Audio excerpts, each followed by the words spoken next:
Magandang araw po sa inyong lahat. Ang video na ito ay patungkol sa Samahang Magdalo Orientations. Ito lamang ay guidelines para mabigyan ng idea ang ating mga coordinator sa pag-request nila ng Samahang Magdalo Orientation sa kanilang mga lugar. Alam naman natin na ginagawa na natin ng ilang linggo ito, ilang buwan, at we met challenges along the way, so mas maganda i-correct natin yun. No?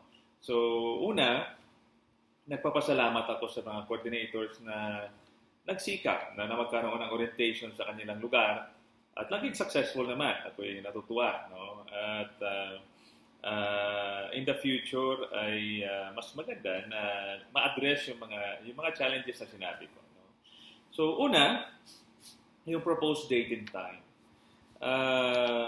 I-propose po natin ang date at saka oras dahil marami ding nagre-request at tinitingnan natin kung hindi ba conflict sa ibang request.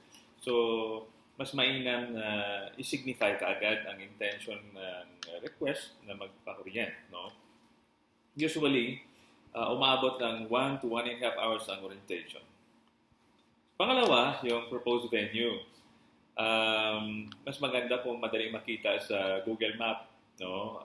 O merong landmark na madaling makita kaagad ang venue dahil ayaw po nating maubos ang oras natin kakahanap ng venue paikot-ikot, no? So, kasi tinitingnan ko kaagad kung saan area ito, alin ang mga daanan, no? Pinaplano po natin yan. So, mas maganda makita natin na maaga kung saan yung venue. Okay? And of course, the venue should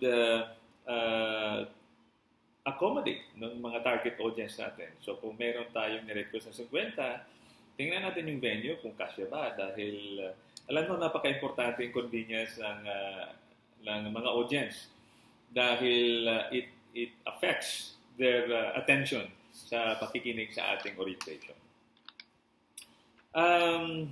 Tingnan din natin yung amenities ng lugar. Although we can do it under a mango tree o sa ilalim ng sagingan. We did it before, no? But of course, mas maganda kung nakahanda tayo, no? ng lugar ng pagdadausan natin ng orientation. Una, dapat may kuryente dahil nagdadala tayo ng projector, laptop, sound para maging maliwanag yung ating presentation. Kasi masayang lamang kung hindi masyado naintindihan ng ating nag-a-attend kung ano ba talaga itong mandalo. Okay? At kung makakahiram tayo ng sound system sa lugar, mas mabuti. No? Kasi yung ating speaker na dinadala ay maliit lamang, pang maliit na grupo. Pero kung merong mahiram ng sound system sa kung saan dausan ng orientation, mas mainam. And of course, dapat may mga upuan din. Again, that is for the convenience of the audience. And since nagdadala tayo ng projector, mas maganda tingnan natin kaagad kung maliwanag ang lugar para at least mahanapan natin ng paraan kasi alam natin na alam nyo, ang projector pagka maliwanag talaga hindi nila ma-appreciate. No?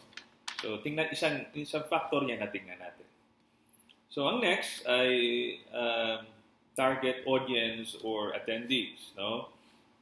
Mas maganda siguro kung minimum na 30 people up to 50 people. Bakit merong minimum? Kasi alam niyo po, malayo yung pinangagalingan ko at maraming mga schedule na ginawa natin. Hindi naman siguro maganda pag nadatnan natin ilang piraso lamang. So, medyo sayang oras natin. Although we will take time. And also, hindi naman sobrang marami kasi pag sobrang dami na, maingay na, yung iba hindi na nakikinig, so ma-defeat yung purpose ng paliwanag natin sa kanila. So, manageable lang ang ating number para at least talagang maintindihan nila yung ating ipipresent sa kanila. And then, ang sunod ay snacks. Okay? Of course, mas maganda talaga na mayroong snacks dahil konsuelo lang, no? Pantawid gutom habang nakikinig sa orientation. Mas mainam kung meron tayong makuha ang sponsors na makatulong sa atin. At alam naman ang Magdalo ay hindi talaga mayaman na organization. But we will try our best kung wala. No? And may mga venue na malayo sa tindahan o sa bilihan ng mga snacks. So, isama nyo ito sa inyong planning pag malayo yung venue. Okay? So, lastly, itong note natin, pag nag-request po tayo ng oras, mas maganda na on time tayo. Kapag sinabi natin alas 2, dapat nagsisimula na tayo ng alas 2. Dahil tatamaan ang sunod na schedule pag tayo ay na-delay. No? So, tandaan mo natin yan. So, that means you have to prepare early sa oras na pinag-usapan natin. Pangalawa, ang presensya ng mga politicians sa ating orientations. No?